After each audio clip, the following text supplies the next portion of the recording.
Assalamualaikum warahmatullahi wabarakatuh. Setelah kepergian orang yang paling dicintainya, ia hanya ingin hidup tenang bersama anak semata wayangnya. Tapi ketenangan itu perlahan terganggu sejak seseorang yang tak terduga mulai sering hadir membawa perhatian, mengisi kekosongan, dan diam-diam menyalakan kembali rasa yang telah lama padam. Tatapan mata itu terlalu dalam untuk diabaikan, terlalu hangat untuk dianggap biasa. Hubungan mereka tak lazim, penuh bisik-bisik dan penilaian dari sekitar.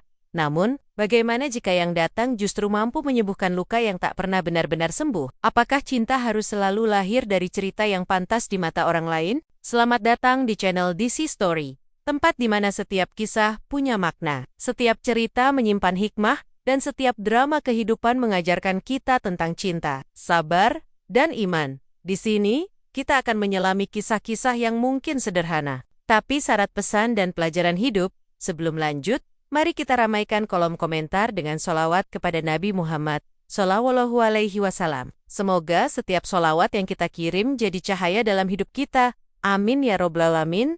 Namaku Nadira, usia 29 tahun. Seorang ibu dari satu anak perempuan berumur 5 tahun, 2 tahun lalu. Hidupku berubah total saat suamiku meninggal dalam kecelakaan yang mengagetkan semua orang. Ia pergi begitu cepat, menyisakan ruang hampa di rumah dan di hatiku yang belum sempat sembuh dari luka-luka kecil kehidupan.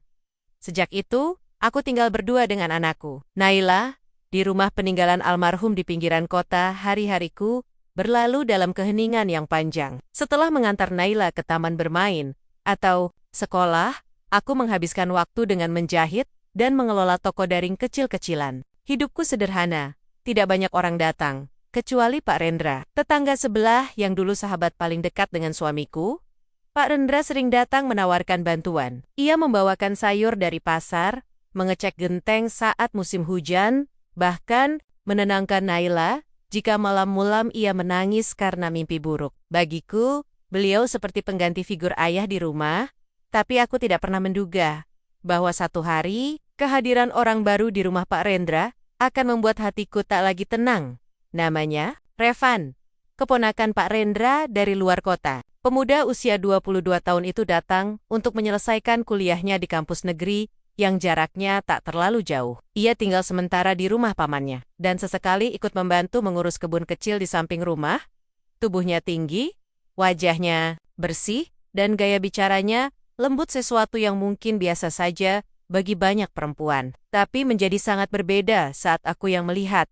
Pertemuan pertama kami, tak disengaja. Aku sedang menyiram tanaman saat dia lewat membawa setumpuk buku dan menyapaku dengan senyum sopan. "Selamat pagi, Bu Nadira," katanya dengan ramah. Aku sempat kaget. Jarang ada anak muda seumur itu menyapa dengan tata krama yang begitu halus.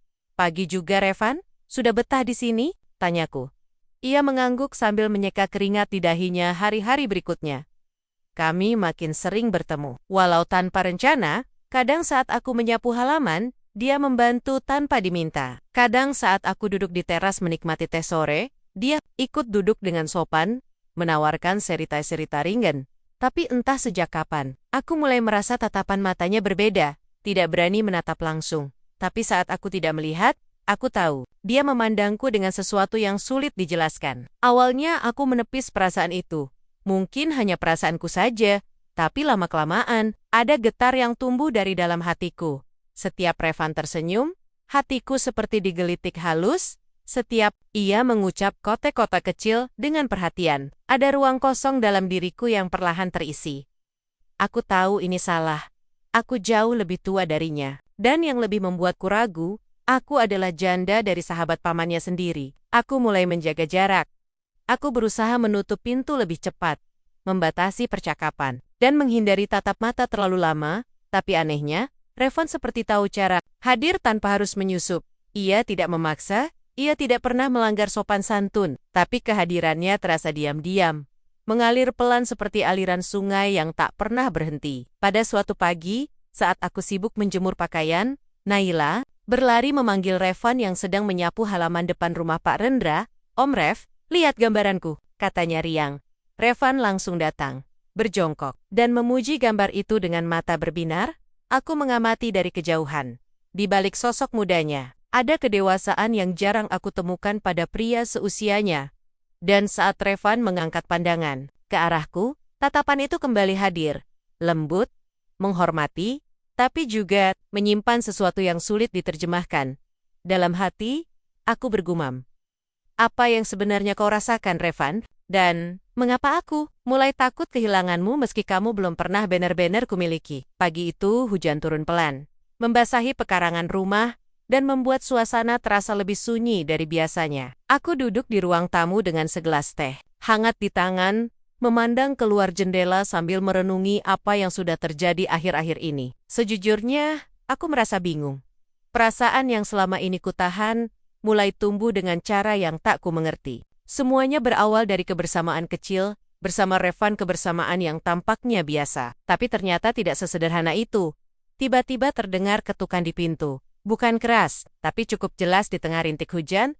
Aku membuka pintu dan melihat Revan berdiri di depan, mengenakan jaket tipis dan membawa 2 kantong plastik. Tante, saya tadi mampir ke pasar. Ini ada bubur dan tahu isi. Saya belikan buat Tante sama Naila, katanya sambil tersenyum. Aku terdiam sejenak sebelum tersadar dan menyambutnya. Kamu repot-repot banget, Revan. Harusnya kamu istirahat. Hari ini kan kamu nggak kuliah. Jawabku sambil menerima bawaannya. Nggak, apa-apa Tante. Saya senang bisa bantu. Lagi pula, suasana hujan gini enaknya makan hangat bareng keluarga. Ujarnya ringan. Kalimat itu membuat hatiku tersentuh. Aku tahu maksudnya sederhana.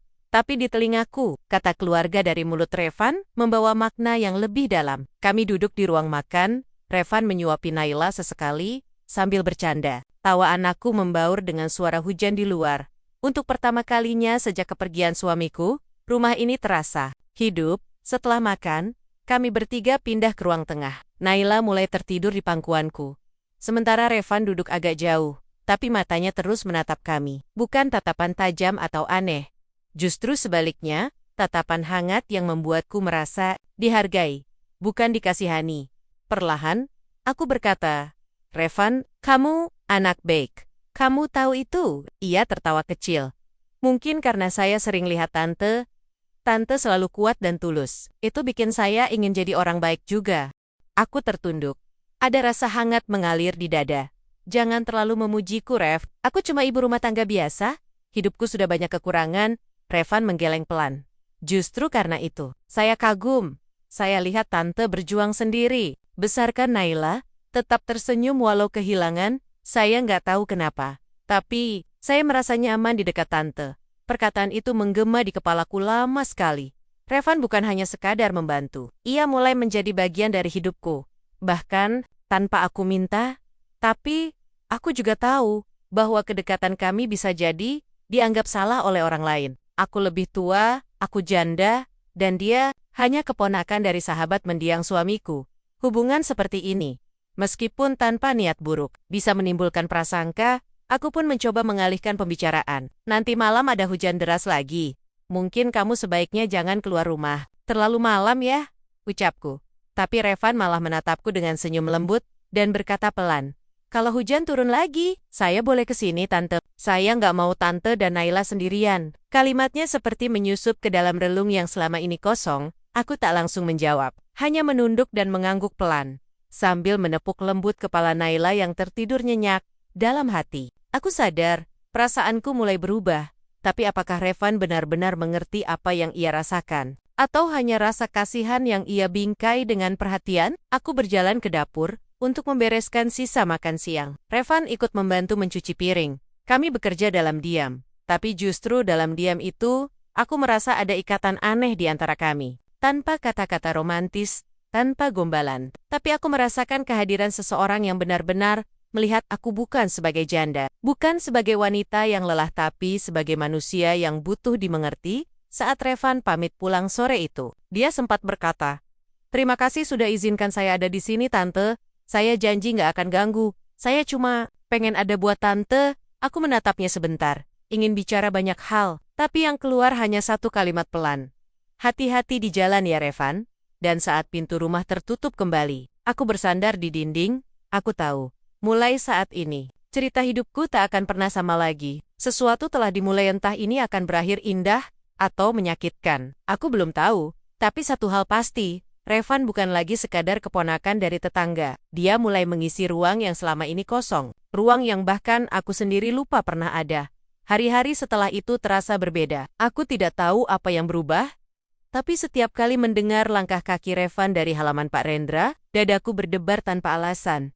Bahkan sekadar suara sapanya dari kejauhan bisa membuatku salah mengaduk teh. Aku berusaha tetap bersikap seperti biasa. Namun diam-diam aku tahu bahwa batas antara rasa nyaman dan rasa lebih dari itu mulai kabur. Anakku, Naila, makin dekat dengan Revan, ia sering meminta. Revan membacakan buku dongeng sebelum tidur. Om Rev suaranya lucu, Bun, katanya sambil tertawa cekikikan.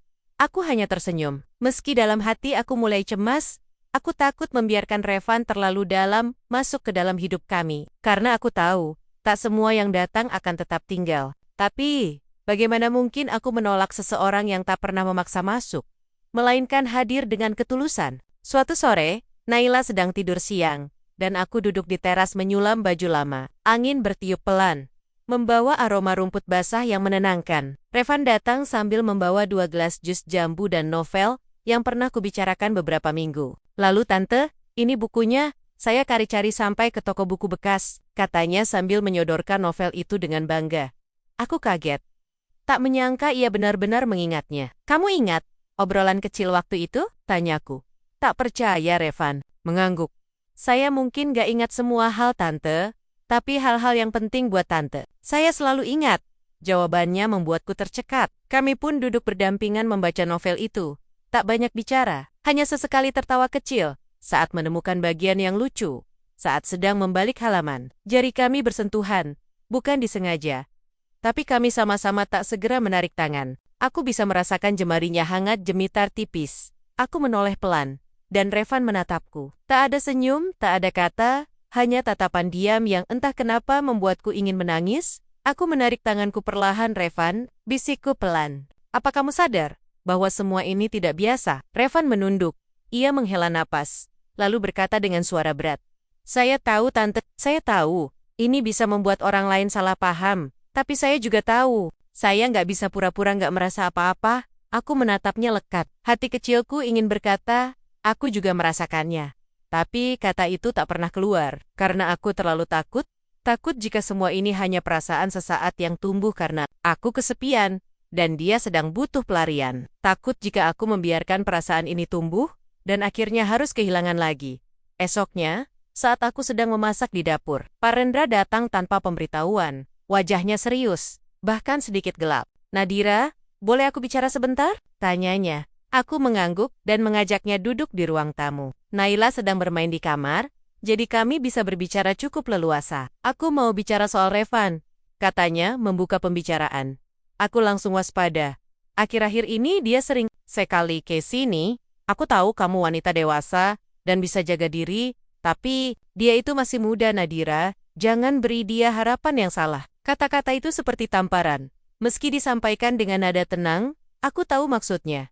Dan aku merasa disudutkan. Aku menatap Pak Rendra, mencoba mengatur napas. Aku tidak pernah berniat memberi harapan ke siapapun, Pak. Aku hanya ingin hidup tenang bersama anakku.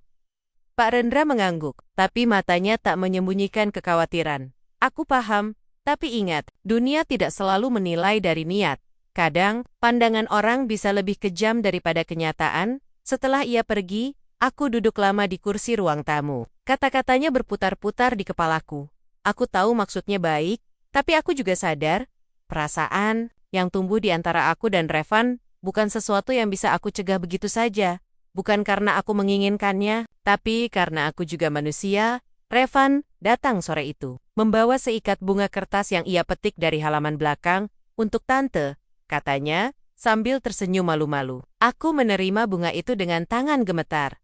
Hatiku seperti terombang-ambing, antara ingin menyambut, atau justru menjauh. Tapi saat aku melihat tatapan matanya jujur, tidak terburu-buru, tidak menuntut aku tahu. Ini bukan sekadar main-main anak muda. Ada sesuatu di sana yang tak bisa kuabaikan begitu saja. Tapi apakah aku cukup berani untuk menghadapi dunia jika aku memilihnya? Sejak percakapan dengan Pak Rendra, pikiranku tak pernah benar-benar tenang. Malam terasa lebih panjang dari biasanya. Aku duduk di samping jendela, memandangi cahaya lampu jalan yang temaram. Sementara Naila sudah tertidur pulas di kamarnya. Hujan turun perlahan, seakan ikut menyelami kegelisahan yang membungkus hatiku. Aku tahu, apa yang aku dan Revan rasakan mulai nyata.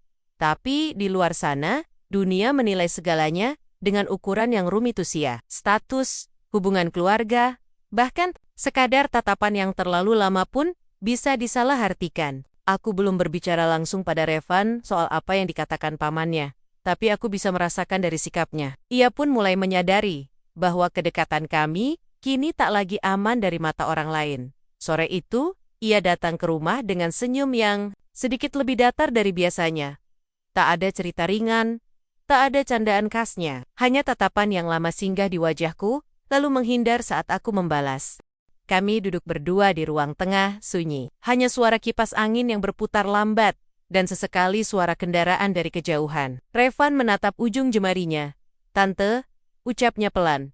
"Kalau saya menjauh, apakah Tante akan kecewa?" Aku tertegun.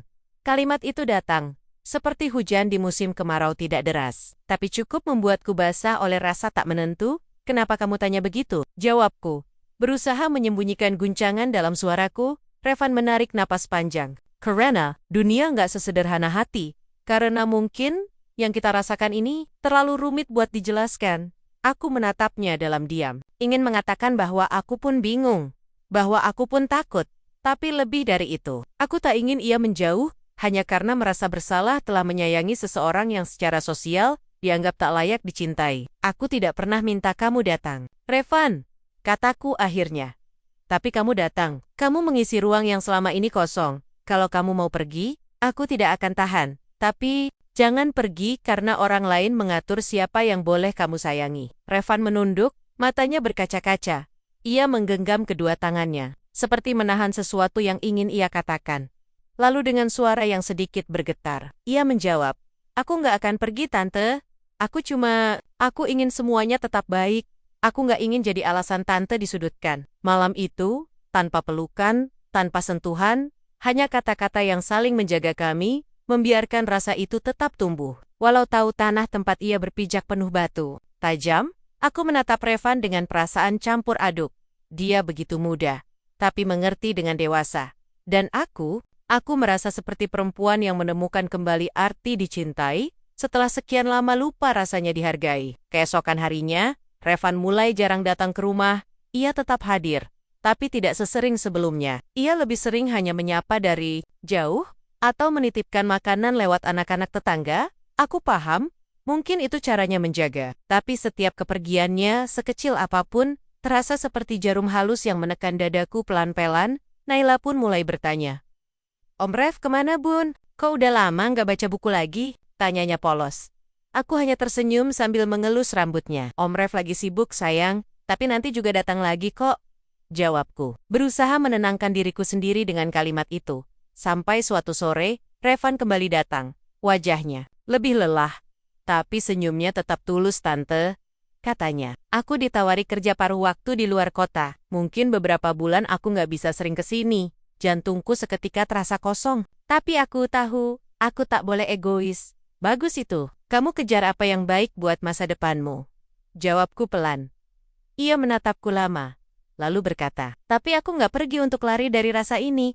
Aku pergi supaya aku bisa kembali." Sebagai seseorang yang lebih siap, ucapan itu membuatku ingin menangis, tapi aku hanya bisa tersenyum dan mengangguk. Dan saat Revan melangkah keluar rumah, aku tahu, sesuatu dalam hidupku telah berubah. Aku bukan lagi hanya seorang janda. Aku adalah wanita yang diam-diam mulai menaruh harap kepada seseorang yang datang tanpa rencana, tapi membawa cahaya. Waktu berjalan tanpa terasa. Sudah hampir 3 bulan sejak Revan pergi keluar kota untuk pekerjaan barunya. Tak ada lagi suara langkah kaki di halaman yang membuatku menoleh diam-diam. Tak ada lagi ketukan lembut di pintu saat hujan turun, namun meski raganya jauh, kehadirannya tak pernah benar-benar hilang dari kehidupanku. Setiap malam, aku masih membaca ulang pesan-pesan yang dulu sempat ia kirim. Kata-kata sederhana, tapi begitu dalam. Aku nggak janji bisa selalu dekat, tapi aku janji nggak akan hilang. Dan ia memang menepati ucapannya. Sesekali Revan mengirim kabar lewat pesan suara, menanyakan kabar Naila. Bahkan mengingatkan agar aku tidak lupa makan saat terlalu sibuk menerima pesanan kue. Aku pun tak pernah benar-benar sendiri. Naila tumbuh semakin ceria, dan sesekali menyebut nama Revan saat ia menggambar keluarga. Aku tak pernah menyuruhnya, tapi rupanya hati anak kecil tak bisa dibohongi. Ada tempat yang tetap Revan isi, meskipun tak lagi hadir secara fisik. Namun tidak semua orang melihat hal itu dengan pandangan hangat.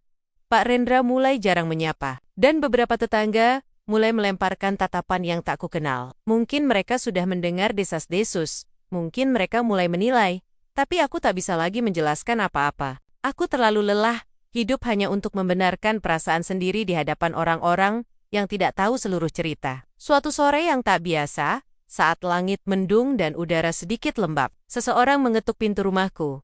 Aku tak mengira apa-apa. Tapi saat ku buka pintu, di sana berdiri Revan dengan tas di punggung dan wajah lelah tapi tersenyum penuh lega. "Tante," katanya pelan. "Bolehkah aku kembali?" Aku terpaku. Jantungku berdebar seolah waktu melambat. Revan menatapku tanpa ragu, lalu melanjutkan. "Aku sudah menyelesaikan pekerjaan itu lebih cepat. Dan selama di sana, aku cuma bisa mikirin satu hal, bahwa semua perjuanganku nggak akan berarti. Kalau aku nggak bisa pulang ke tempat hatiku berada." Aku menunduk, menahan air mata yang mulai menggenang. Aku ingin bertanya banyak hal, tapi mungkin jawaban dari semuanya adalah kehadirannya di depan pintu, tanpa kata-kata berlebihan, tanpa perlu penjelasan panjang. Kami tahu perasaan itu tidak memudar, justru semakin dalam karena diuji jarak. Malam itu, Revan duduk di ruang tamu, bercerita tentang apa saja yang ia alami. Naila langsung memeluknya, seolah ia tak pernah pergi. Suasana rumah yang sempat sunyi, kini terasa kembali utuh. Tapi di tengah kebahagiaan itu, Revan menatapku serius dan berkata, "Tante, aku tahu hidup ini nggak mudah, kita bukan pasangan yang orang lain bisa terima dengan gampang. Tapi, aku mau jadi bagian dari hidup Tante, bukan sebagai orang yang datang sesekali, tapi sebagai orang yang akan selalu ada." Aku menghela napas panjang, lalu menatap matanya. Dalam hatiku, pertanyaan demi pertanyaan bermunculan. Apakah aku berani? Apakah Naila akan bahagia? Apakah dunia akan melemparkan batu jika aku memilih Revan? Tapi malam itu, aku memutuskan satu hal penting. Kebahagiaan tak harus sempurna di mata orang lain. Asal terasa jujur di hati sendiri, maka aku pun menjawab, "Kalau kamu siap menghadapi apapun bersama, maka aku juga siap berjalan di sisimu." Kita mungkin bukan cerita ideal, tapi kita bisa menjadi rumah satu sama lain. Beberapa bulan kemudian, kami menikah sederhana, tanpa pesta besar, tanpa gaun mewah. Hanya akad kecil di sebuah rumah tua yang penuh kenangan. Tak semua orang hadir, tak semua orang setuju, tapi bagi kami, itu bukan akhir cerita melainkan awal dari lembaran yang baru. Kini, Revan bukan lagi sekadar keponakan dari sahabat suamiku. Ia adalah suami yang tulus, sahabat yang sabar, dan ayah yang penuh kasih untuk Naila. Dan aku bukan lagi janda yang hidup dalam bayang-bayang masa lalu. Aku adalah perempuan yang berani memilih, berani melangkah, dan berani mencintai. Meski jalan yang kami tempuh tak selalu mulus, karena pada akhirnya, cinta bukan soal siapa yang pantas menurut dunia, tapi siapa yang bertahan. Saat yang lain memilih pergi, terima kasih sudah menyimak kisah hari ini di channel DC Story. Semoga cerita ini bisa menjadi pelajaran dan pengingat untuk kita semua. Kalau kamu merasa terinspirasi atau tersentuh, jangan lupa untuk like, subscribe, dan nyalakan lonceng notifikasinya, agar kamu nggak ketinggalan kisah-kisah penuh hikmah berikutnya. Wassalamualaikum warahmatullahi wabarakatuh.